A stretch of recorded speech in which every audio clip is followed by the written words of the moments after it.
Aitor Fernandez kuetoko irakaslea da, momentu honetan lehenengo zikloan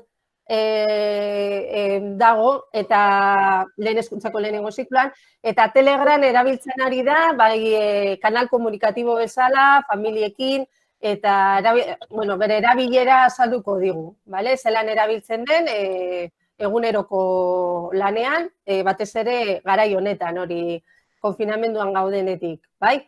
Orduan aurrera, Aitor, eta eskerrik asko esperientzia kontatzeagatik. Animatzen den beste bat bere esperientzia kontatzen, bai. Venga, eskerrik asko, Aitor, animo. Vale, bueno, lehenik eta behin esatea, azalduko duguna gaurko saioan izango dela Telegramen erabilera basikoa, batez ere. Osea, Telegramek aukera pilo bat ematen ditu, izugarri asko, eta bueno, gaur azalduko ditugu gutxienez gure zikloan eta eskolan martxan jartzen ari garenak, lehenengo zikloan, eta haien artean erabilgarrienak gauzatu zaizkigunak. Orduan, bueno,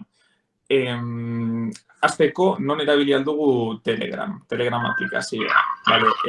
Hiru bide ditugu Telegram erabiltzeko. Lehenengoa da telefonoa edo tabletan aplikazioa deskargatzea. Bigarrena izango litzateke ordenagailuan bertan, edozein ordenagailuan, programa deskargatzea, Telegram Desktop deitzen dena, gero erakutsiko dizuen nahi baduzuen nola deskargatu alden, eta beste aukera bat da ordenagailuan erabiltza bai, baina nabigatzailean sartuta. Hiru aukera hauetatik, bi nahiko ondo daude, aplikazioak dituen funtzionaltasun guztiak erabiltzen uzten dizkigutelako. Eta dira lehenengo biak, aplikazioa telefonoan edo tabletan izatea edo ordenagailuan programa deskargatzea. Baina Telegram web deitzen dena, hirugarren aukera hori, nabigatzailearen barruan erabiltzen duguna, erabiltzekotan, funtzionaltasun gehienak daude nolabait mugatuta. Orduan ez da bat ere gomendagarria hirugarrengo hau erabiltzea.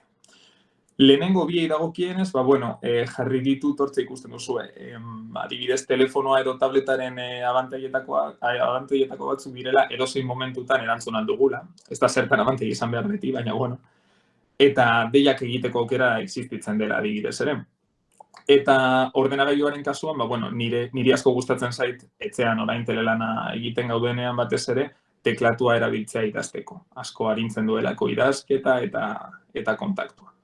Orduan, hiru aukera hauetatik nik gomendatzen dizkizuet lehenengo biak, erabiltzea.